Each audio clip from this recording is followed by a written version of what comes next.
አሁን ወደ መጨረሻዎቹ ቦታዎች እየደረስን ነው።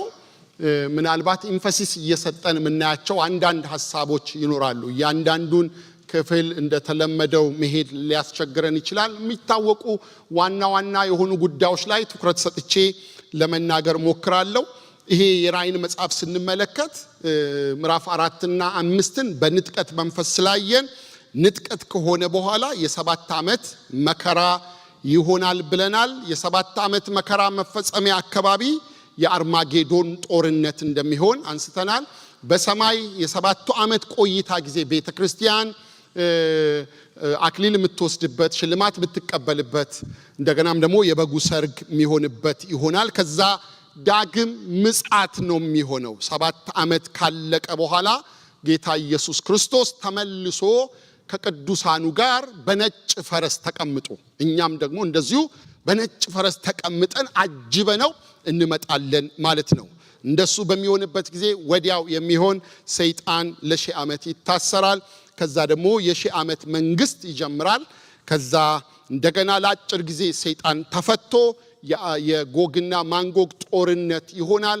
ከዛ በኋላ የመጨረሻው ፍርድ ተከናውኖ ዘላለም ይጀምራል። እንደሱ ነው በአጠቃላይ ያለው ክፍል የምናየው ማለት ነው። ስለዚህ ዛሬ የምናየው ምዕራፍ 20 ነው። ቆመን ምዕራፍ 20ን አብረን ብናነበው ጥሩ ይሆናል። ረዘም ላለ ጊዜ ስለምንቀመጥ በጌታ በኢየሱስ ክርስቶስ ስም አነባለሁ። እንደዚህ ይላል። የጥልቁንም መክፈቻና ታላቁን ሰንሰለት በእጁ የያዘ መልአክ ከሰማይ ሲወርድ አየው። የቀደመውንም እባብ ዘንዶውን እርሱም ዲያብሎስና ሰይጣን የተባለውን ያዘው፣ 1000 ዓመትም አሰረው፣ ወደ ጥልቅም ጣለው። አሕዛብንም ወደፊት እንዳያስት 1000 ዓመት እስኪፈጸም ድረስ በእርሱ ላይ ዘግቶ ማኅተም አደረገበት። ከዚያም በኋላ ለጥቂት ጊዜ ይፈታ ዘንድ ይገባዋል። ዙፋኖችንም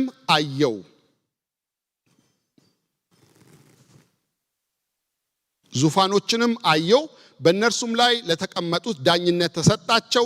ስለ ኢየሱስ ምስክርና ስለ እግዚአብሔር ቃል ራሶቻቸው የተቆረጡባቸውን ሰዎች ነፍሳት ለአውሬውና ለምስሉም ያልሰገዱትን ምልክትንም በግንባራቸውና በእጆቻቸውም ላይ ያልተቀበሉትን አየው። ከክርስቶስም ጋር 1000 ዓመት ኖሩና ነገሱ። የቀሩት ሙታን ግን ይህ 1000 ዓመት እስኪፈጸም ድረስ በሕይወት አልኖሩም። ይህ የፊተኛው ትንሣኤ ነው። በፊተኛው ትንሣኤ ዕድል ያለው ብፁዕና ቅዱስ ነው። ሁለተኛው ሞት በእርሱ ላይ ሥልጣን የለውም። ዳሩ ግን የእግዚአብሔርና የክርስቶስ ካህናት ይሆናሉ፣ ከእርሱም ጋር ይህን 1000 ዓመት ይነግሣሉ። 1000 ዓመት ሲፈጸም ሰይጣን ከእስራቱ ይፈታል። በአራቱም በምድር ማዕዘን ያሉትን አሕዛብ ጎግና ማንጎግን እንዲያስታቸው ለሰልፍም እንዲያስከትታቸው ይወጣል። ቁጥራቸውም እንደ ባህር አሸዋ የሚያህል ነው። ወደ ምድርም ስፋት ወጡ። የቅዱሳንንም ሰፈርና የተወደደችውንም ከተማ ከበቡ። እሳትም ከሰማይ ከእግዚአብሔር ዘንድ ወርዳ በላቻቸው። ያሳታቸውም ዲያብሎስ አውሬውና ሐሰተኛው ነቢይ ወዳሉበት ወደ እሳቱና ወደ ዲኑ ባህር ተጣለ። ለዘላለም እስከ ዘላለም ቀንና ሌሊት ይሰቃያሉ። ታላቅና ነጭ ዙፋን በእነርሱም ላይ የተቀመጠውን አየው። ምድርና ሰማይም ከፊቱ ሸሹ፣ ስፍራም አልተገኘላቸውም። ሙታንንም ታናናሾችንና ታላላቆችን በዙፋኑ ፊት ቆመው አየው። መጽሐፍትም ተከፈቱ፣ ሌላ መጽሐፍም ተከፈተ፣ እርሱም የሕይወት መጽሐፍ ነው። ሙታንም በመጽሐፍ ተጽፎ እንደነበረ እንደ ሥራቸው መጠን ተከፈለ። ባህርም በእርሱ ውስጥ ያሉትን ሙታን ሰጠ። ሞትና ሲኦልም በእነርሱ ዘንድ ያሉትን ሙታን ሰጡ። እያንዳንዱም እንደ ሥራው መጠን ተከፈለ። ሞትና ሲኦልም በእሳት ባህር ውስጥ ተጣሉ። ይህም የእሳት ባህር ሁለተኛው ሞት ነው። በሕይወትም መጽሐፍ ተጽፎ ያልተገኘው ማንኛውም በእሳት ባህር ውስጥ ተጣለ። አባት ሆይ ይህንን ቃልህን ባርክልን፣ አስተምረን፣ እኔንም ባሪያህን አግዘኝ። በጌታ በኢየሱስ ክርስቶስ ስም አሜን። ጌታ ይባርካችሁ። ተቀመጡ።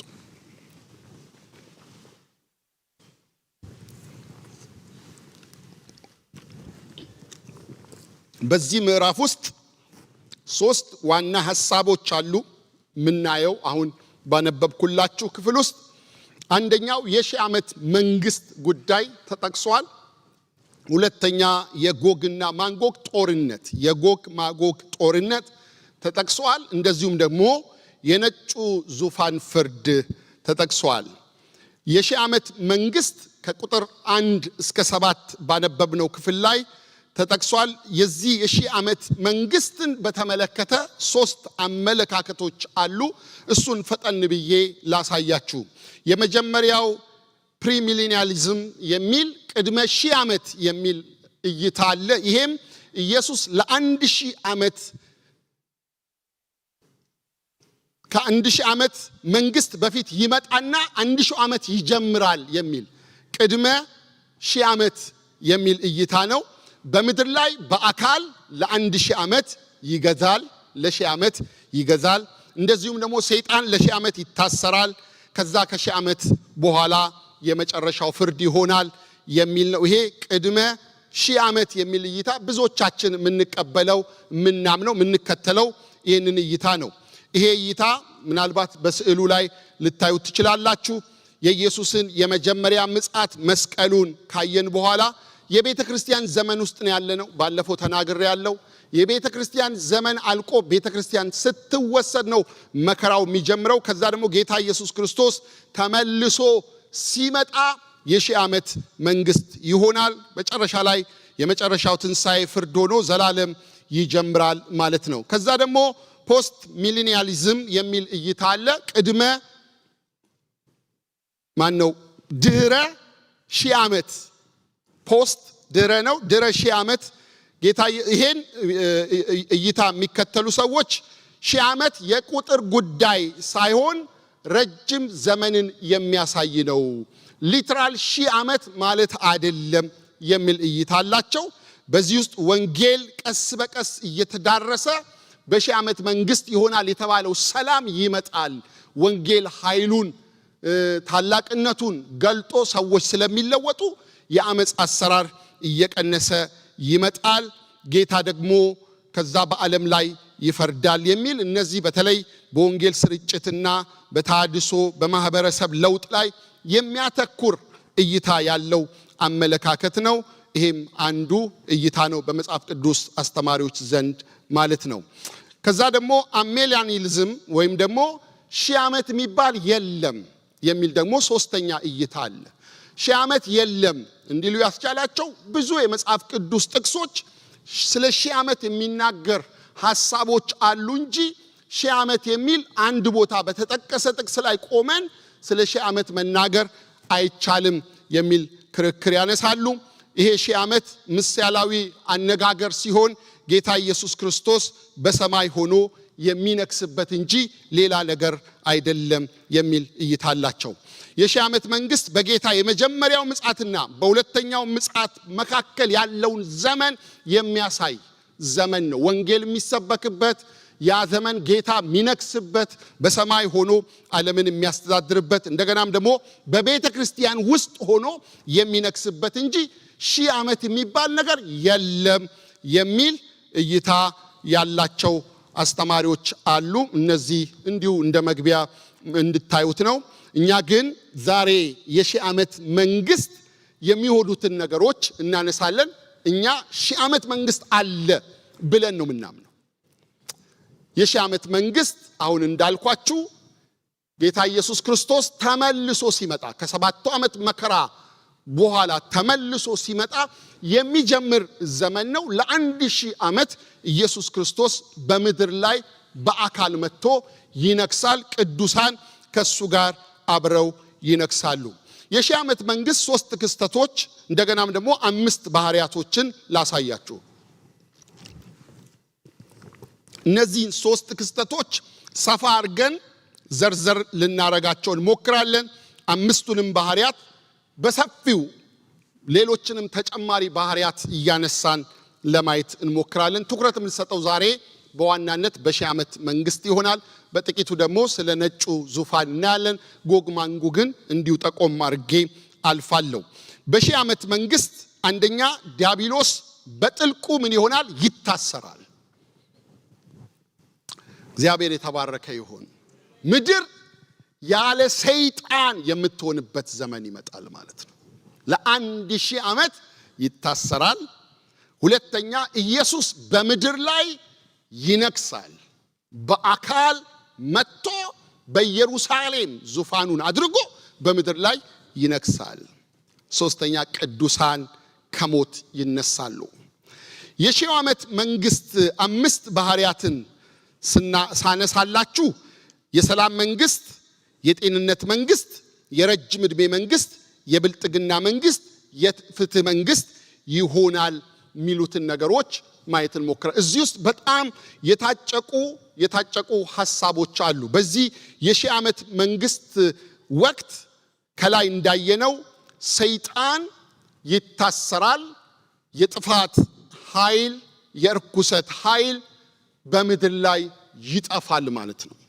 ክፋት ይጠፋል፣ አመጻ ይጠፋል፣ ርኩሰት ይጠፋል ማለት ነው። ኢየሱስ በምድር ላይ በኢየሩሳሌም ንጉስ ሆኖ ይቀመጣል። ሚክያስ 4:1 ላይ የእግዚአብሔር ቤት በተራራዎች ራስ ላይ ሲሆን እንደሚል ጸንቶ ሲቆም ብሎ እንደሚናገር ኢየሱስ ክርስቶስ ንጉስ ሆኖ በኢየሩሳሌም ላይ ይቀመጣል። በዚህ ጊዜ ፍጹም ሰላም፣ ፍጹም ጽድቅ ይሆናል።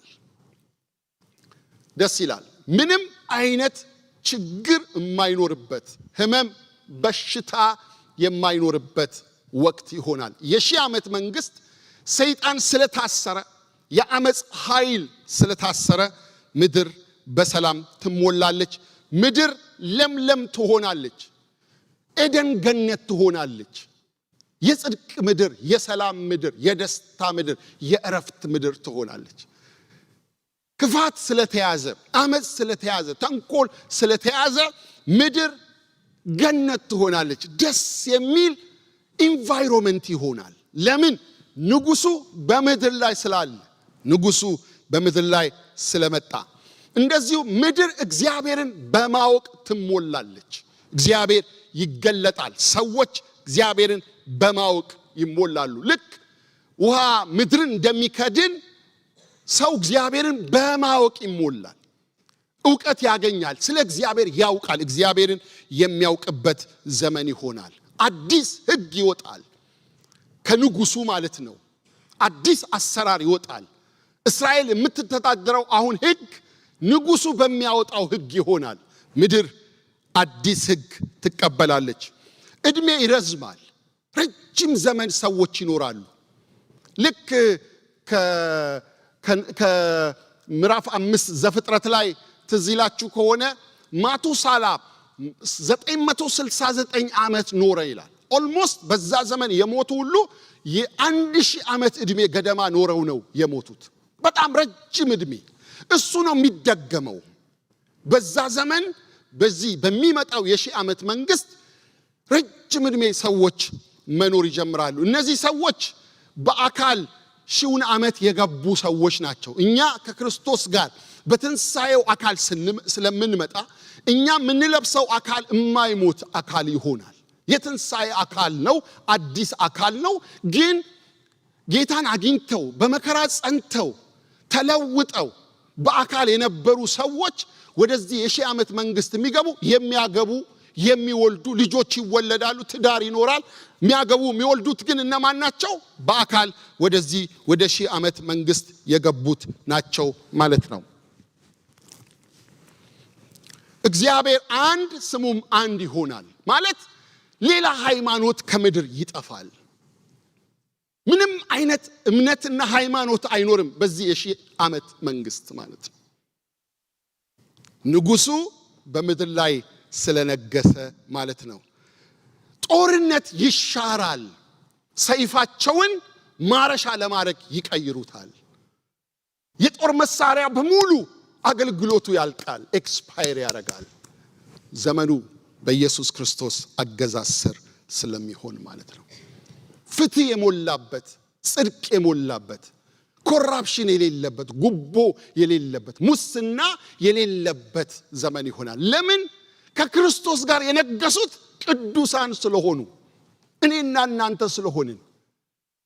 በሰማይ የሰባቱ ዓመት የመከራ ጊዜ ሽልማት ሲሰጥ እንደነበረ አንስተናል አይደለ? የክርስቶስ የፍርድ ወንበር የሚለው እንደ ስራችን መጠን ደሞዝ የተቀበልንበት ነው። ሽልማት ታገኙ ዘንድ ሩጡ ትጉ እንደሚል ተሸልመን ሽልማት ተቀብለን አክሊል ተቀብለን ስንመጣ እንደ አክሊላችንና እንደ ሽልማታችን መጠን ስልጣን ይኖረናል። አንዳንዶቻችን የአሜሪካ ገዢ እንሆናለን፣ አንዳንዶቻችን የኢሮፕ እንሆናለን፣ አንዳንዶቻችን የኢትዮጵያ እንሆናለን።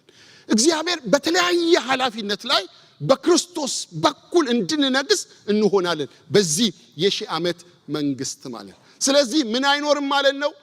አመጽ አይኖርም፣ ኮራፕሽን አይኖርም፣ ፍትህ ይሆናል ማለት ነው። ለምንድነው አውሬው የታሰረው? ይሄ ዘመን እንዲመጣ ማለት ነው። እረፍት እንዲሆን፣ ሰላም እንዲሆን። ሌላው የምትመለከቱት በጣም በኋላ አነበዋለሁ። እንስሳ አውሬዎች የአውሬነት ባህሪያቸው ይቆማል። ተናዳፊ እባብ፣ ተናካሽ ዘንዶ፣ የሚበላ አንበሳ መብላት አይችልም፣ ይለወጣል። ያ ነገር ከውስጡ ይወሰዳል። ልክ የኖህ መርከብ ውስጥ የገቡ አውሬዎች በሰላም እንደኖሩ እርስ በርሳቸው አንዱ አንዱን እንዳልጎዳ፣ ፍየል ከነብር ጋር፣ ሕፃን ልጅ ከእባብ ጋር። የሚገርም ዘመን ነው፣ የሚደንቅ ዘመን ነው። ይሄ ዘመን ይመጣል ማለት ነው ወገኖች። ይሄን የሚያደርግ አምላካችን እግዚአብሔር ነው። ይሄን ስላዘጋጀልን ክብር ለአምላካችን ይሁን። ኢሳይያስ ምዕራፍ 11 ከ6 እስከ 9 ሲናገር አሁን ስላልኳችሁ ስለ አውሬዎች እንደዚህ ይላል። ተኩላ ከበግ ጠቦት ጋር ይኖራል። እንዴት ነው ተኩላ ከበግ ጠቦት ጋር የሚኖረው? ነብር ከፍየል ግልገል ጋር ይተኛል። ጥጃ የአንበሳ ደቦልና የሰባ ከብት በአንድነት ይሰማራሉ፣ ትንሽ ልጅም ይመራቸዋል። ላምና ድብ በአንድነት ይሰማራሉ፣ ልጆቻቸውም አብረው ይተኛሉ። አንበሳ እንደ በሬ ገለባ ይበላል፣ ጡት የሚጠባ ሕፃን በአደገኛ እባብ ጉድጓድ ላይ ይጫወታል። ጡት የጣለም ሕፃን እጁን በእፉኝት ጉድጓድ ይከታል። ውሃ ባህርን እንደሚከድን እንደሚሸፍን ምድር እግዚአብሔርን በማወቅ ትሞላለች። የሚመጣው ዘመን በጣም ልዩ ዘመን ነው። ጌታ ያንን ዘመን ነው የሚያመጣልን፣ የሰላም ዘመን። ኃጢአት ሲገባ ነው ሰው የተለወጠው። አመጻ ሲገባ ነው አውሬዎች የተለወጡት። አዳም ፊት እየቆሙ ለእያንዳንዳቸው ስም ያወጣላቸው አዳም ነው። የኃጢአት ውጤት ነው። ክፋት የኃጢአት ውጤት ነው። አመጻ የኃጢአት ውጤት ነው። መገፋፋት ሁሉ የኃጢአት ውጤት ነው። አንዱ በአንዱ ላይ የሚነሳው የኃጢአት ውጤት ነው። ይሄ የሺህ ዓመት መንግስት ይሄንን ይቀይራል። እርግማን ይነሳል። ኢሳይያስ 65:20 ተኩላና ጠቦት በአንድነት ይሰማራሉ፣ አንበሳም እንደ በሬ ገለባ ይበላል፣ የእባብም መብል ትቢያ ይሆናል። በተቀደሰው ተራራዬ ሁሉ አይጎዱም አይጠፉምም ይላል እግዚአብሔር። የተቀደሰው ተራራው ኢየሩሳሌም ነች። ንጉሱ የሚወርድባት የሚገዛባት ነች። እነሆ እግዚአብሔር እርግማንን የሚሰብርበት ዘመን ይመጣል። ምንም አይነት ጭንቀት የማይኖርበት፣ ሐሴት ታረጋላችሁ። ብትበሉ እንኳን ስለራባችሁ አይደለም የምትበሉት፣ አይርባችሁ። ብትጠጡ ስለጠማችሁ አይደለም የምትጠጡት። የሚያስደንቅ ዘመን ነው። ልዩ ዘመን ነው። ዩኒክ ዘመን ነው። የሚገርም ዘመን ነው። ጌታ ኢየሱስ መጥቶ በአካል ለሺህ ዓመት ይነግሳል። ይሄ የኪዳንን ፍጻሜ ማሳያ ነው። የሺህ ዓመት መንግስት የአብርሃም ኪዳን ፍጻሜ የሚያገኝበት፣ የምድሪቱ ኪዳን የተነገረው ስለ ምድር የተነገረው ኪዳን ፍጻሜ የሚያገኝበት፣ የዳዊት ኪዳን ፍጻሜ የሚያገኝበት፣ አዲስ ኪዳን እሰጣችኋለሁ ብሎ ኤርምያስ የተናገረው ፍጻሜ የሚያገኝበት ነው። ይሄ ዘመን ሲመጣ ማለት ነው። የሺህ ዓመት መንግስት እንዲሆን እግዚአብሔር ወስኗል። አብ ይህን ወስኗል። ምድሩን ለልጁ ሰጥቷል። ልጁ መጥቶ በምድር ላይ ይነግሳል። መዝሙር 2 ላይ ሄዳችሁ ማንበብ ትችላላችሁ። ኢየሱስ በዳዊት ዙፋን ላይ ይቀመጣል። ይህን ጉዳይ ባለፈውም ስላነሳውላችሁ መጽሐፍ ቅዱስ ውስጥ ከመጀመሪያው ምጽአቱ ይልቅ ከሁለተኛው ምጽአቱ ጋር ተያይዞ ኢየሱስ ለሺህ ዓመት እንደሚነግስ በዛ የሺህ ዓመት ንግስናው ጊዜ የሚሆኑ ነገሮች በአብዛኛው ተጽፈዋል። ከመወለዱ ጋር ከሞቱ ጋር ከሚቀበለው መከራ ጋር ተያይዞ ከተጻፈው በላይ በብዛት የተጻፈው በሺህ ዓመት መንግስት መጥቶ በዳዊት ዙፋን ላይ ተቀምጦ ምድርን ሲገዛ ኢየሩሳሌም ላይ ዙፋኑን አድርጎ ዓለምን ሲያስተዳድር ከምድር ዳርቻ ሁሉ ሰዎች ለዳስ በዓል ወደ ኢየሩሳሌም ሲሄዱ አልመጣላሉ ዝናብ ሲከለከል ጌታ ኢየሱስ ክርስቶስ ሁሉንም በስልጣኑ ቃል የሚያጠናበት ኃይሉን የሚገልጥበት ዘመን ይመጣል በዳዊት ዙፋን ላይ። ለዚህ እኮ ነው ትዝ ይላችኋል ያቺ እናት 2 ልጆቿን ይዛ መጣ በመንግስትህ አንዱ ልጄ በቀኝህ አንዱ ልጄ በግራህ ይቀመጡልኝ። መንግስት አለው፣ የሚመጣ መንግስት አለው፣ በኢየሩሳሌም ይነግሳል። ይሄ ገብቷታል፣ ያውቃሉ። ባለፈው ነግሬያችኋለሁ። ያቺ እኮ ሰራፕታ ናት። ውሃው ዳር ያገኛት ከተማ ምን ነበረች? ወደ ሰማሪያ ሲያልፍ መጥቶ ሲካራ የምትባለው ቦታ ላይ ያገኛት ሴት እኮ መሲሁ እንደሚመጣ አውቃለሁ ትላለች። ሳምራዊት ናት ግን ታውቃለች። መሲሁ ይመጣል፣ ንጉሱ ይመጣል፣ ነገሮችን የሚቀይር ይመጣል። ይሄን አውቃለሁ፣ የምናገርሽ እኔ ነኝ ይላታል። ስለዚህ የዳዊትን ዙፋን በተመለከተ ጠንቅቀው ያውቃል። ለዚህ ነው የተላለፉት፣ ያውቃሉ በዳዊት። ስለዚህ ትቀመጣለህ፣ የእስራኤል ንጉስ ነህ አንተ፣ ትነግሳለህ፣ ልጄን በቀኝና በግራ አድርግልኝ ትላለች። የዘበዴዎስ ሚስት የያዕቆብና የዮሐንስ እናት ይህን ትለምናለች። ሐዋርያቶቹም እኮ ሞትን አሸንፎ ተነስቶ ሊያርግ ሲል ጥያቄ አለን ይሉታል። ይህ መጨረሻ ጥያቄ እንዴ ሊሄድ እኮ ነው፣ ሞትን አሸንፎ ተነስቷል። አልገባቸውም። ለእስራኤል መንግስትን መቼ ትመልሳለህ ማለት እኮ መቼ ነው የምትገዛው? መንግስት ተመልሶ ሮማውያን ጠፍተው ይሄ ሰላሙ መንግስት የሚመጣው መቼ ነው? የጽድቅ መንግስት፣ የፍትህ መንግስት፣ የእኩልነት መንግስት የሚመጣው መቼ ነው? ሁሉ የሚረጋጋው መቼ ነው? አብ በገዛ ስልጣኑ ያደረገውን ጊዜ ታውቁ ዘንድ ለእናንተ ምን አላላችሁም? አልተሰጣችሁም። መንፈስ ቅዱስ በእናንተ ላይ በወረደ ጊዜ ግን ኃይልን ተቀብላችሁ ወንጌል ትሰብካላችሁ። ስለዚህ ያውቃሉ። የዳዊት ዙፋን ይታወቃል። ጌታ ኢየሱስ በዳዊት ዙፋን የሚቀመጠው በሺህ ዓመት መንግስት ነው። የተነገረው ኪዳን ፍጻሜ የሚያገኘው በዚህ ጊዜ የሺህ ዓመት መንግስት በሚሆንበት ጊዜ ሌሎች መንግስታት በሙሉ ይፈራርሳሉ። መንግስት ሆኖ የሚቀጥል ማንም አይኖርም። ንጉስ ሆኖ የሚቀጥል ማንም አይኖርም። እኛ ነገስታት እንሆናለን፣ እሱ የነገስታቶች ንጉስ ይሆናል እንጂ ሌላ መንግስት አይኖርም። ሌላ መንግስት ያቆምለታል። ያቺ ናቡከደነጾር ያያት ምስል ራሱ ወርቅ ብሎ ከራሱ ከባቢሎን መንግስት ጀምሮ እስከ ሮም መንግስት ሸክላ እኩሌታው ብረት ብሎ ያለው፣ ከዛ ደግሞ እግሮቹን አንስቶ 10 ጣቶች ብሎ ያለው፣ ግን አንዲት ትንሽ ድንጋይ መታ ሁሉን ፈጨች ብሎ ከፍ ብላ ቆመች አለ። የፈጨችው እኮ መንግስታትን በሙሉ ነው። ትፈጫቸዋለች።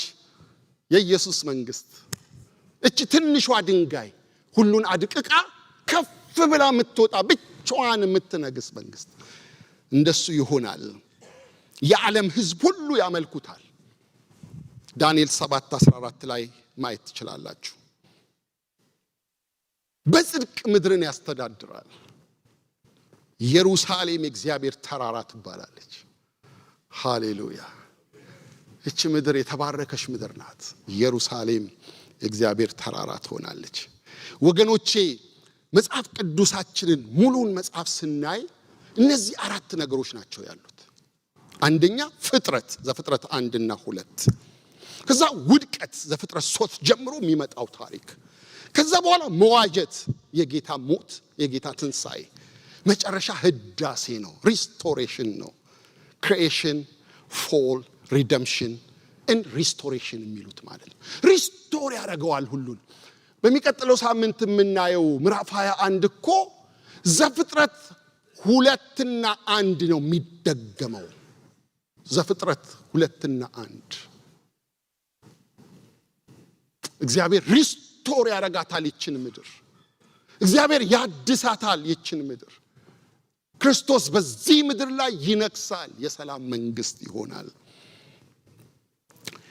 ከዛም የሆነው የጎግና ማጎግ ጦርነት ይሆናል።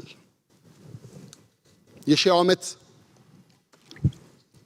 መንግስት ሲያልቅ 1000 ዓመት ጌታ በምድር ላይ ከነገሰ በኋላ ለ1000 ዓመት ሰይጣን ታስሮ ተዘግቶበት ከቆየ በኋላ ልክ በ1000 ዓመት ፍጻሜ ላይ የታሰረው ሲፈታ ኢላፕስ ያደርጋል። ኢላፕስ ነው የሚባለው። እኔ እቺን ቃል የደገረኝ በረከት ነው መጀመሪያ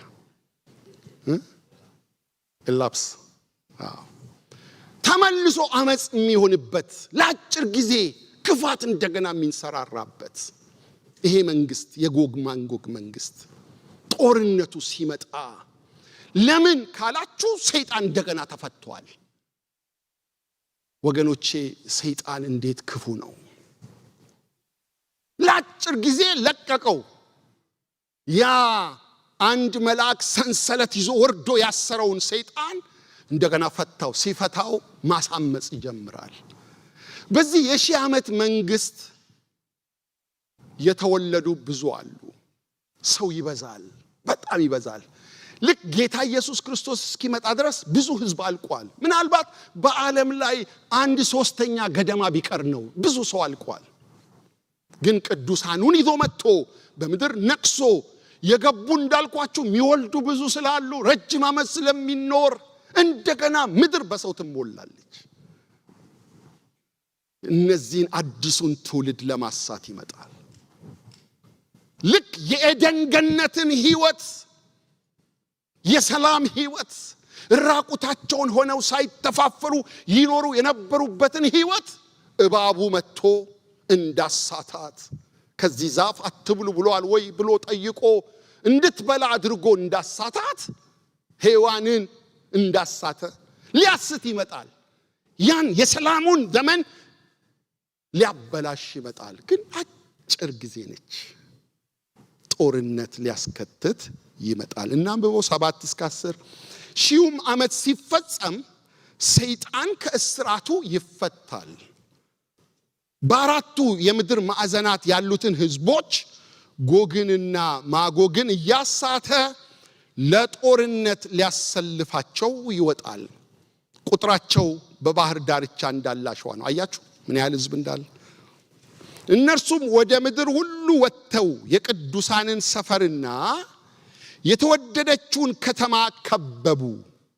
ነገር ግን እሳት ከሰማይ ወርዶ በላቸው።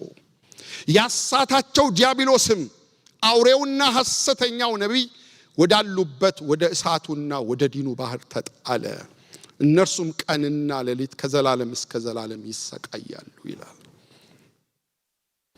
ወደ እሳቱ ባህር መጀመሪያ የተጣሉት ሐሰተኛው ክርስቶስና ሐሰተኛው ነቢይ ናቸው። መጀመሪያ የተጣሉት እነሱ እያሟሹ ነው የሚቆዩት እዛ። ከዛ በኋላ ነው አሁን ዲያብሎስ የሚጣለው። እዚህ ጋር ነው የሚጣለው። ሰልፍ ያስከትታል፣ ዓለምን ያስተባብራል፣ እንደገና ለአመጽ ይቀሰቅሳል ወደ ኢየሩሳሌም።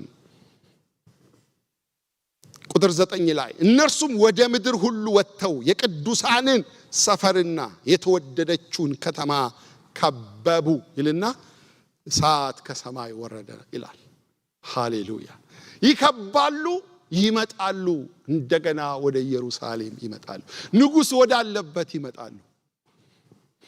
ያን ጊዜ እሳት ከሰማይ ይወርዳል። ይሄ የጎግ ማጎግ ጦርነት ሕዝቅኤል ላይም ሲናገር ምዕራፍ 38 ላይ ሙሉን እናንተ አንብቡ። ጥቂት ቁጥሮችን ላንብብላችሁ። የእግዚአብሔርም ቃል ወደ እኔ እንዲህ ሲል መጣ። የሰው ልጅ ሆይ ፊትህን በጎግ ላይና በማጎግ ምድር ላይ በሞሳህና በቶቤል ዋነኛ አለቃ ላይ አቅናበት፣ ትንቢትም ተናገርበት፣ እንዲህም በል ጌታ እግዚአብሔር እንዲህ ይላል፣ የሞሳህና የቶቤል ዋነኛ አለቃ ጎግ ሆይ እነሆ እኔ በአንተ ላይ ነኝ፣ እመልስህም አለው፣ በመንጋህም ልጓም አገባብሃለሁ፣ በመንጋጋህም ልጓም አገባብሃለሁ። አንተንና ሰራዊትህን ሁሉ፣ ፈረሶችንና ፈረሰኞችን፣ የጦር ልብስ የለበሱትን ሁሉ፣ ጋሻና ራስ ቁር ሰይፍም የያዙትን ሁሉ ታላቁን ወገን አወጣለሁ። ፋርስንና ኢትዮጵያን ፋጥንም ከነርሱ ጋር ጋሻና የራስ ቁር የለበሱትን ሁሉ፣ ጋሜርንና ጭፍሮቹን ሁሉ፣ በሰሜን ዳርቻ ያለውን የቴርማጋንን ከተማ ቤትና ጭፍሮች ሁሉ፣ ብዙዎችንም ህዝቦች ካንተ ጋር አውጣለሁ። አንተና ወደ አንተ የተሰበሰቡ ወገኖች ሁሉ ተዘጋጁ፣ አንተም ራስን አዘጋጅተህ አለቃ ሁናቸው እያለ ይቀጥላል። እዚህ ጋር የኛም አገር ኢትዮጵያ ተጠቅሳለች። ምንድነው ይሄ ጎግ ማጎግ ካልን ጥቂት ነገሮችን ላሳያችሁ። በጎግ ማጎግ ጦርነት የሚሳተፉ፣ ጎግ ማለት የሰው ስም ነው። የሚነሳ አንድ ሰው ምናልባት ልክ ቄሳር እንደሚባል ፈርዖን እንደሚባል የአንድ ንጉስ ወይ መሪ አለቃ ስም ነው። በጦርነት የሚሳተፉ ደግሞ ሕዝቅኤልም አሁን ባነበብኩላችሁ ክፍል ላይ እንዳነሳው ማጎግን አንዳንድ ሰዎች ራሺያ ናት ብለው ይላሉ። ማጎግ ያለው ራሺያ፣ ሞሳና ቶቤል ብዙ ሐሳብ አይሰጥም። ፋርስ አለ፣ ኢራን ናት ፋርስ። ኢትዮጵያ ኩሽ፣ ኢትዮጵያ የአፍሪካን ሀገር ሁሉ ሊወክል ይችላል። ፋጥ ሊቢያ ናት። ጎሜር፣ እንደገና ቴርጋማን፣ ቱርክ፣ ጀርመን፣ እነዚህ ከአራቱ የምድር ማዕዘናት መጥተው ኢየሩሳሌምን ለመክበብ የሚሞክሩ ናቸው። ግን እሳት ከሰማይ ይወድቅና ምን ያረጋቸዋል? ያጠፋቸዋል። ወዲያው የእግዚአብሔር ቁጣ ይገለጣል። አሁን የመጨረሻው ፍርድ እየደረሰ ነው። ከዚህ በኋላ እግዚአብሔር ዓለምን እንደገና ወደ ፍጻሜ እያመጣ ነው። እሳት ወርዶ ከበላቸው በኋላ የሚሆነው ነጩ ዙፋን ይሆናል። ይሄ የመጨረሻው ፍርድ የሚሆንበት ቦታ ነው። ታላቅና ነጭ ዙፋንን በእርሱም ላይ የተቀመጠውን አየው። ምድርና ሰማይም ከፊቱ ሸሹ፣ ስፍራም አልተገኘላቸውም። ሙታንም ታናናሾችንና ታላላቆችን በዙፋኑ ፊት ቆመው አየው። መጽሐፍትም ተከፈቱ፣ ሌላ መጽሐፍም ተከፈተ፣ እርሱም የሕይወት መጽሐፍ ነው። ሙታንም በመጽሐፍ ተጽፎ እንደነበረ እንደ ስራቸው መጠን ተከፈሉ። ባህርም በእርሱ ውስጥ ያሉትን ሙታን ሰጠ። ሞትና ሲኦል በእነርሱ ዘንድ ያሉትን ሙታን ሰጡ። እያንዳንዱም እንደ ስራው መጠን ተከፈለ። ሞትና ሲኦል በእሳት ባህር ውስጥ ተጣሉ። ይህም የእሳት ባህር ሁለተኛው ሞት ነው። በሕይወትም መጽሐፍ ተጽፎ ያልተገኘ ማንኛውም በእሳት ባህር ተጣለ ይላል። አሁን ይሄ የመጨረሻው ፍርድ ነው። ነጩ ዙፋን ላይ ተቀመጠ ፈራጁ ማለት ነው። ሙታን ሁሉ የሚነሱበት፣ በተለያየ መንገድ የሞቱ፣ በአውሬ የተበሉ፣ በውሃ የተወሰዱ፣ በምንም ይሙቱ፣ በየት የሚሄዱ፣ ሰውን ከሌለበት ከባዶነት ማምጣት የቻለ አምላክ እነዚህንም የሞቱትን የጠፉትን ሁሉ ሰብስቦ በዙፋኑ ፍርድ ፊት ያቀርባቸዋል። ይሄ ነጩ ዙፋን ነው። ሁለት ፍርድ ባለፈው ያየነው የክርስቶስ የፍርድ ወንበር የሚባል አለ። ሁለተኛ ቆሮንቶስ 5:10 ላይ ይሄ የቅዱሳን ፍርድ ነው። የቅዱሳን ፍርድ ስንል ሽልማት የሚሰጥበት ነው። ሁለተኛ ቆሮንቶስ 5:10 ላይ ማየት ትችላላችሁ። የታላቁ ነጭ ዙፋን ፍርድ ግን የኃጢአተኞች ፍርድ ነው። በኃጢአተኞች ላይ የሚፈርድበት ነው። የሺው ዓመት መንግስት በጀመረ ጊዜ በበጎችና በፍየሎች መካከል ልዩነት አድርጎ ፍየሎች ወደ ሺው ዓመት መንግስት እንዲገቡ ስላልተፈለገ ወደዚህ የሰላም መንግስት የሚገቡት የተለወጡ ብቻ ስለሆኑ እነዚህን ፍየሎች ለዘላለም ወደ ተዘጋጀላችሁ ጥፋት ሂዱ ብሎ ፈርዶባቸዋል። ወደ ዘላለም ደስታ ግቡ ያለው ወደ 1000 ዓመት መንግስት ነው። በጎቹ ወደ 1000 ዓመት መንግስት ገብተዋል። አሁን ደግሞ በ1000 ዓመት መጨረሻ ላይ ደግሞ የመጨረሻው ፍርድ ሙታን ሁሉ የሚነሱበት ፍርድ ይሆናል። ይሄ ታላቁ ነጭ ዙፋን ፍርድ ይባላል። አንዳንድ ሰዎች ይሄ ፍርድ የሚሆነው በሰማይ ነው ይላሉ። አላውቅም፣ በእውነት እርግጠኛ አይደለሁም። የነጩ ዙፋን ፍርድ 4 ክስተቶችን ብናይ ጥሩ ነው። ምድርና ሰማይ ከፊቱ ሸሹ፣ ስፍራም አልተገኘላቸውም ይላል ራእይ 20:11 ላይ ሰማይና ምድር እንደሚሸሹ ይናገራል። ይሄ ያለው ሰማይና ምድር ሁለተኛ ጴጥሮስ 3:7-10 ሄዳችሁ ብታዩ እንደዚህ ይላል። አሁን ያሉ ሰማያትና ምድር ግን እግዚአብሔርን የማያመልኩትን ሰዎች እስከሚጠፉበት እስከ ፍርድ ቀን ድረስ ተጠብቀው በዚያ ቃል ለእሳት ቀርተዋል እያለ ይቀጥላል ጴጥሮስ። እንደገና ማቴዎስ 24:35 ላይ ሰማይና ምድር ያልፋሉ ቃሌ ግን አያልፍም ይላል። ራእይ 21:1 ከዚህ በኋላ አዲስ ሰማይና አዲስ ምድር አየው ይላል። ህዳሴ ይሆናል ያለው፣ ሪስቶሬሽን ይሆናል ያለው። ለዚህ ነው ነጩ ዙፋን ፍርድ በሰማይ ነው የሚሆነው። ሰማይና ምድር ስለሚያልፉ በሰማይ ፍርድ ይሆናል የሚል አይነት ነገር የሚነሳው ማለት ነው። ሁለተኛው ሙታን ሁሉ ይነሳሉ። በዚህ የነጭ ዙፋን ፍርድ ላይ ቁጥር 12 እና 13 ላይ ሙታንን ታላላቆችና ታናናሾች በዙፋኑ ፊት ቆመው አየው። ባህርም በውስጡ የነበሩትን ሙታን ሰጠ። ሞትና ሲኦልም በእነርሱ ውስጥ የነበሩትን ሙታን ሰጡ። በመቃብር ውስጥ ያሉ ሁሉ የሚነሱበት ጊዜ ይሆናል ማለት ነው። ሶስተኛ መጽሐፍት ሁሉ ይከፈታሉ። ቁጥር 12 እና 15 ላይ መጽሐፍትም ተከፈቱ፣ ሌላም መጽሐፍ እርሱም የሕይወት መጽሐፍ ተከፈተ። ሙታንም በመጽሐፍቱ ተጽፎ በተገኘው መሰረት እንደ ስራቸው መጠን ተፈረደባቸው። ስሙ በሕይወት መጽሐፍ ተጽፎ ያልተገኘው ሁሉ ወደ እሳት ባህር ምን ሆነ? ተጣለ ይላል። መጽሐፍ ይከፈታል፣ የሕይወት መጽሐፍ አለ። ስማችሁ በሕይወት መጽሐፍ ላይ ስለተጻፈ ስለዚህ ደስ ይበላችሁ የሚለው ቃል ታስታውሱ እንደሆነ በጣም የከበረ ቃል ነው። እዚህ ጉባኤ ውስጥ ስማችሁ በሕይወት መጽሐፍ ያልተጻፈ ካላችሁ ጌታ ኢየሱስ ክርስቶስን ተቀበሉት። ፍርድ አለ፣ ሞት አለ፣ የዘላለም ሞት አለ፣ የዘላለም ጥፋት አለ፣ እየመጣ ያለ የእግዚአብሔር ቁጣ አለ። ከዚህ ለማምለጥ ስማችሁ በሕይወት መዝገብ ላይ ይጻፍ። ምንም አታረጉም። ልባችሁን ከፍታችሁ ጌታን መቀበል ብቻ። ኢየሱስ በሕይወቴ ንገስ፣ ልጅህ አድርገኝ ካላችሁት ስማችሁ በሕይወት መዝገብ ላይ ይጻፋል። ጌታን መቀበል ማለት ይሄ ነው። የመጀመሪያው ትንሣኤ ከ1000 ዓመት በፊት፣ ሁለተኛው ትንሣኤ ከ1000 ዓመት በኋላ ይሆናል። እሱን እንለፈው። እንደገና የሥራ መጽሐፍት ሙታንም በመጽሐፍቱ ተጽፎ በተገኘው መሰረት እንደ ስራቸው መጠን ተፈረደባቸው ይላል። ሁላችንም ከዚህ ፍርድ አምልጠናል፣ ክርስቶስ ስላለን ማለት ነው። የሕይወት መጽሐፍም አለ። ራእይ 20:12፣ 3:5፣ 13:8፣ መክብብ 12:13ንም ሁሉ ማየት ትችላላችሁ።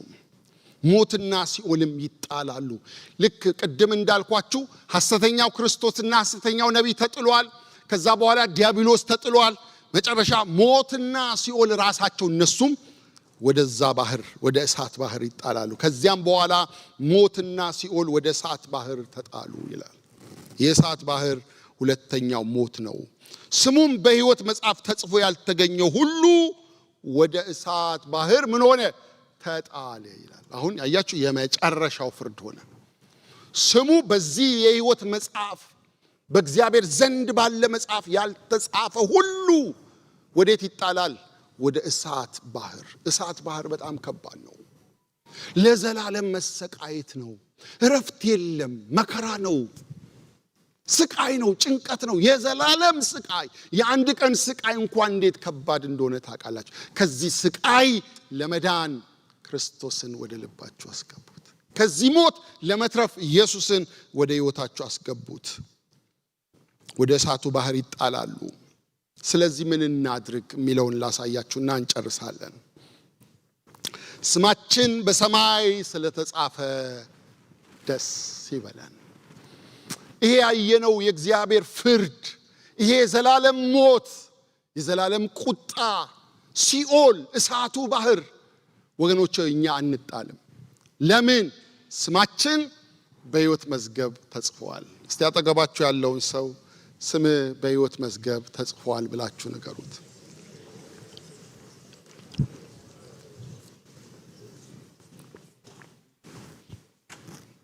ሉቃስ 1:20 እናንተ ከላይ ከፍ ብላችሁ ከ14 ጀምሮ አንብቡ። ነገር ግን መናፍስት ስለተገዙላችሁ በዚህ ደስ አይበላችሁ፣ ስማችሁ ግን በሰማያት ስለተጻፈ ደስ ይበላችሁ። ወገኖቼ ነግራችኋለሁ፣ ስማችሁ በሰማይ መዝገብ ከተጻፈ ደስ ይበላችሁ። የሚበልጠው እሱ ስለሆነ። የዚህ ምድር ሕይወት በጣም አጭር ናት። ዳዊት 70 ቢበዛ 80 ብለዋል። ዳዊት እንደዛ ብለዋል። በጣም 100 ዓመት በቃ ሰው ደርሶ ይሞታል። በቃ አንድ 100 ዓመት ገደማ ሰው ይኖራል በዚህ ምድር። ያ ግን ዘላለም ነው፣ ፍጻሜ የለውም። እዛ ዘላለም ውስጥ ለመኖር ስማችን በሕይወት መዝገብ መጻፍ አለበት። ይሄ እንዲጻፍልን ኢየሱስ ክርስቶስ በሕይወታችን መግባት አለበት። ሃይማኖት አይደለም። ይሄ ሕይወት ነው። ይሄ ቀልድ አይደለም። ይሄ ወሳኝ ነገር ነው። በቀጥታ ስርጭት የምትሰሙኝ ጌታን ማታውቁ ካላችሁ ከሲኦል ዳኑ፣ ከዘላለም እሳት ዳኑ፣ ትሉ ከማይሞትበት እሳቱ ከማይጠፋበት ዳኑ። ያ ባለጸጋ ሰው አልዓዛር ወደ አብርሃም እቅፍ ገብቶ እሱ ደግሞ ወደዛ ወደሚሰቃይበት ቦታ ሆኖ በጣም ሲሰቃይ አየው። አልዓዛርን አየው፣ አሻቅቦ አየው። በምድር እኮ ይሄ ሰው ተሳክቶለታል። አልዓዛር ግን በምድር መከራ እያየ ኖረ። ክርስቲያን ነው፣ ጌታን የሚወድ ሰው፣ ጌታን የሚያውቅ ሰው ነው። ግን በቃ እባክህን ምላሴ ላይ ትንሽ ጠብታ እንኳን ያርግልኝ ብሎ መለመን ጀመረ። ገደል አለ፣ አንተ ወደኛ መምጣት አትችልም፣ እኛ ወደ አንተ መሄድ አንችልም። ታውቃላችሁ በመጨረሻው ፍርድ መለያየት ይሆናል።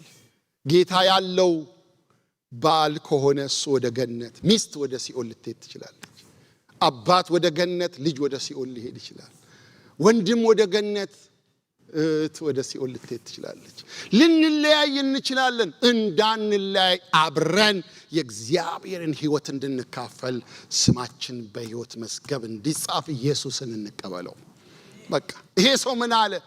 እኔ ወደምሰቃየው ስቃይ ወንድሞቼ እንዳይመጡ ባክህን፣ እንደው ሄዶ የሚሰብካቸው አንድ ሙታን ይሂድላቸው ብሎ ይለምነዋል ጌታን። ይሂድላቸው። ማይሆን ነገር። እኔ አሁን ሰው ሲኦል ደርሼ የመጣው የሚባል ምስክርነት ማላም ነው። ሲኦል ተደርሶ የሚመጣበት ቦታ አይደለም።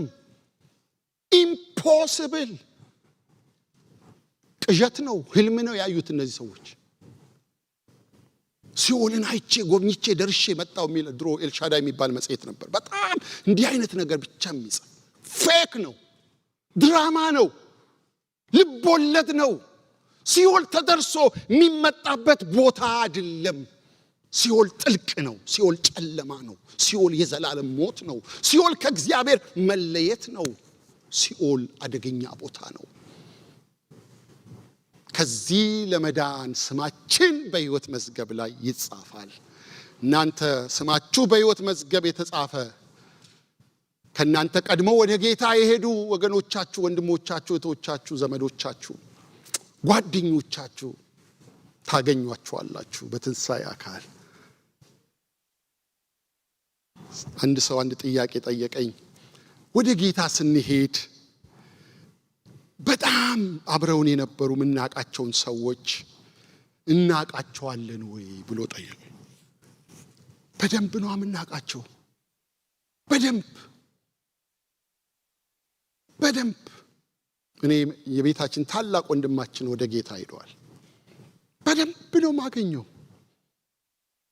እንገናኛለን፣ አብረናቸው እንሆናለን። መገናኘት አለ ወገኖቼ ሆይ፣ መገናኘት አለ። ስማችን በሰማይ ስለተጻፈ ደስ ይበላችሁ። ስማችሁ ያልተጻፈ ግን ሰዓቱ አሁን ነው። የመዳን ቀን ዛሬ ነው። የመዳን ቀን አሁን ነው። ስማችሁ እንዲጻፍ ራሳችሁን ለጌታ ስጡ። ስራችን ሁለተኛው በመስቀሉ ስለተሰራ እናመስግን። ስራችንን የሰራልን ጌታ ኢየሱስ ክርስቶስ ነው። በስራ የዳነ የለም፣ ተሰርቶለት ነው። ምትክ የሆነለት አለ፣ የተሰዋ በግ አለ፣ የታረደ በግ አለ፣ ቤዛ ይሆናል።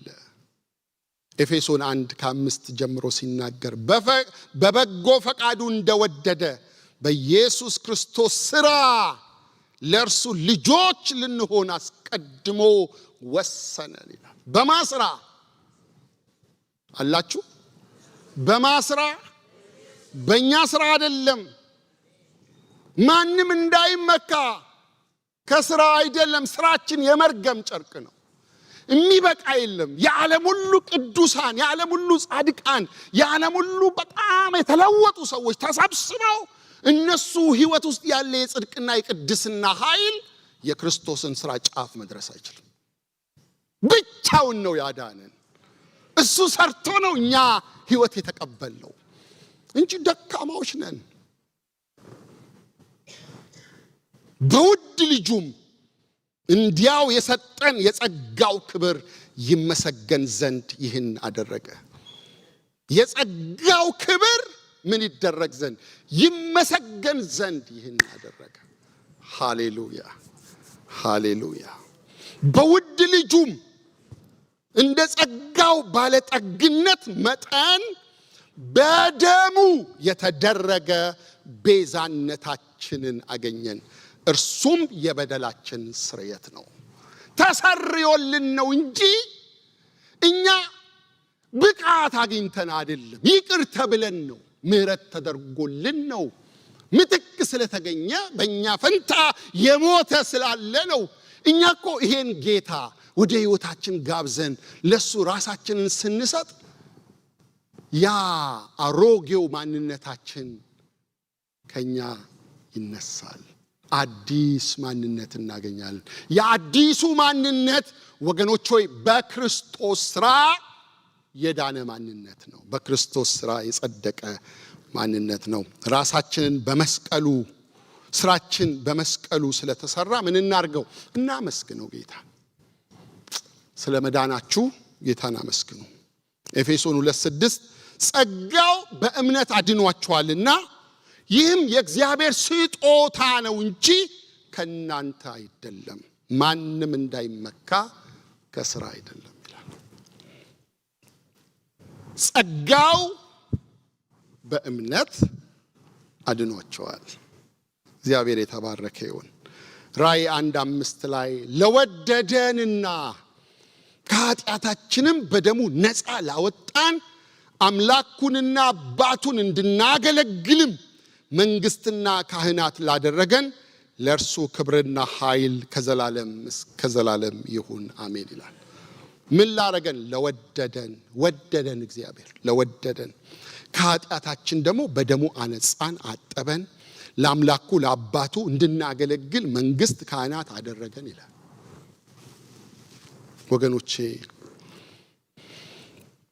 እግዚአብሔር በክርስቶስ የሰራልን ስራ በጣም በጣም ድንቅ ስለሆነ ባለፈው ስንነጋገር መልአኩ ይህን ባሳየኝ ማነው ዮሐንስ ይህን ባሳየኝ በመልአኩ ፊት እሰግድለት ዘንድ ተደፋው። በጣም ሰርፕራይዝ ዳርጎት ሊሰግድለት ሞከረ። ተደንቆ ተገርሞ አታድርገው እኔም እንዳንተ ባሪያ ነኝ ብሎ እንዳለው አይተናል። የተደረገልንን ካየን ወገኖቼ ወይ መላእክት የሚያስቀና ነገር ነው እኛን ጌታ ያደረገልን። እግዚአብሔር በእኛ የሰራው ስራ በክርስቶስ የሰራልን ስራ በጣም የከበረ ነው። ስለዚህ አገልግሎት ጌታ ካህናትና አገልጋዮች ሊያረገን ነው የፈለገው። የመንግስቱ ባሪያዎች ሊያረገን ነው የፈለገው። አገልግሎት ጌታን አገልግሎት ኢሲኤፍሲ ውስጥ ሆኖ አለማገልገል በእውነት በጣም በደል ነው።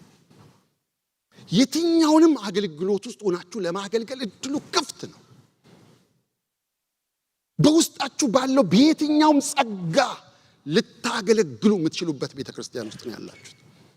አገልግሎት ጌታ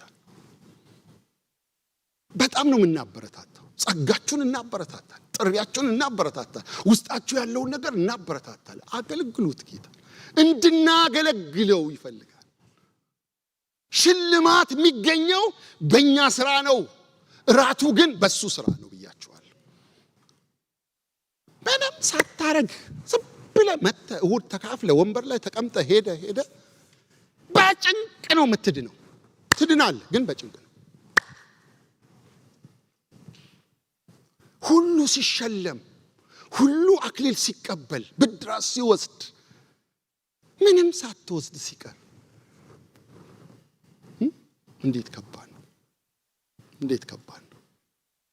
በምትሰጡት አገልግሎት መጠን ነው ሽልማታችሁ ያለው። በምትሮጡት ሩጫ መጠን ነው። ስትሰሩለት ነው። ለሱ ስትሰሩ ነው። ለጌታ ስታደርጉ፣ ለጌታ ስትሮጡ፣ ለጌታ ስትኖሩ፣ ትዳራችሁ ብቻ እያጣጣፋችሁ፣ ልጆቻችሁ ብቻ እያሳደጋችሁ ኖራችሁ ወደ ጌታ ስትሄዱ ምን ሰርታችሁ መጣችሁ ቢላችሁ ምን ትሉታላችሁ? ኦፍ ኮርስ ልጆች ላይ መስራት ትልቅ ነገር ነው፣ ግን አያሸልምም። እውነቱን ልንገራችሁ፣ በእግዚአብሔር መንግስት ውስጥ መስራት ነው ሽልማት ያለው። የእግዚአብሔርን የልቡን ሐሳብ ተቀብሎ በዛ መንገድ መሮጥ ነው ሽልማት ያለው። ታገኙ ዘንድ ሩጡ ያለው። በአገዳ የተሰራ ቤት ይቃጠላል፣ አመድ ይሆናል። በምንድን ነው እየሰራችሁ ያላችሁት? እንደዚህ አይደል ያለን? አምላኩንና አባቱን እንድናገለግል መንግስትና ካህናት ላደረገን ይላል 22:17 መንፈሱና ሙሽራይቱ ና ይላሉ። የሚሰማም እስቲ ና በሉ። yes አዎን በቶሎ እመጣለሁ ይላል። አሜን። ጌታ ኢየሱስ ሆይ ቶሎና። እስቲ ማራናታ በሉ። ከዚህ በላይ ድምጽ ካላችሁ እስቲ ማራናታ። አሜን አሜን። ጌታ ኢየሱስ ሆይ ቶሎና። መዳኔ ሲገርመኝ አይኔ መከፈቱ ደግሞም ታምራቱ በዛ በየለቱ እንበል ትንሽ። አይገርማችሁ? በመዳናችሁ ካልተገረማችሁ በምንም ልትገረሙ አትችሉ።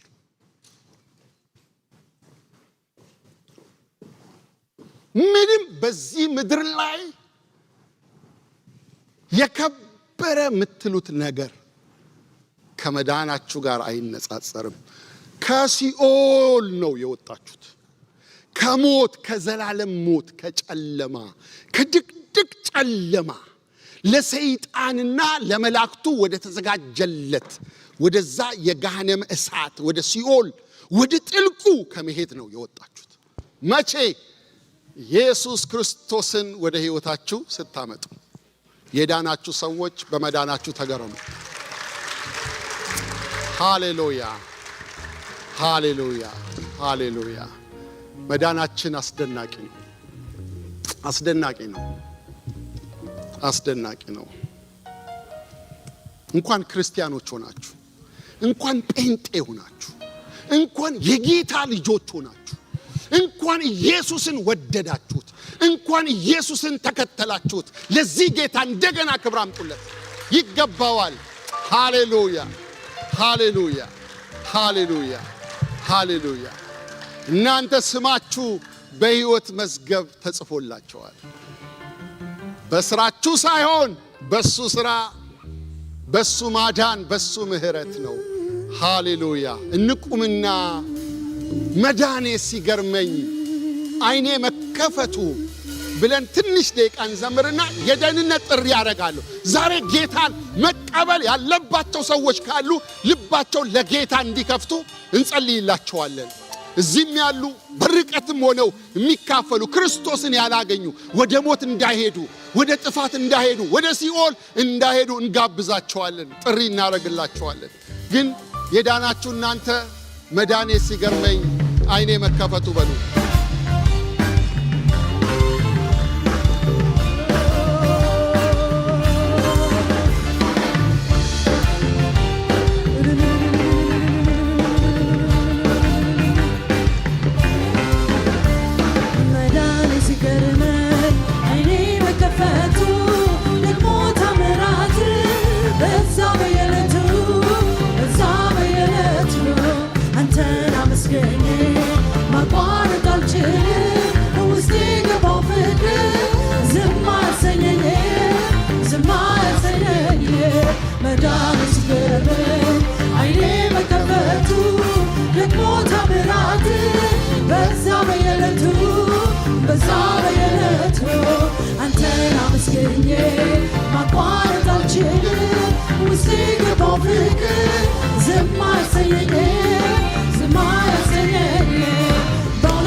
አመሰግንሃለሁ ብዙ ሕዝብ ባለበት እዘምርልሃለሁ አንተ አዳኝ ነህና አመሰግንሃለሁ አገለግልሃለሁ ታላቅ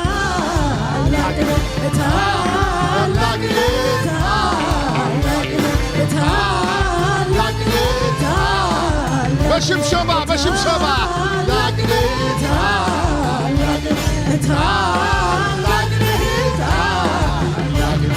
ምስጋና ለስምህ ይሁን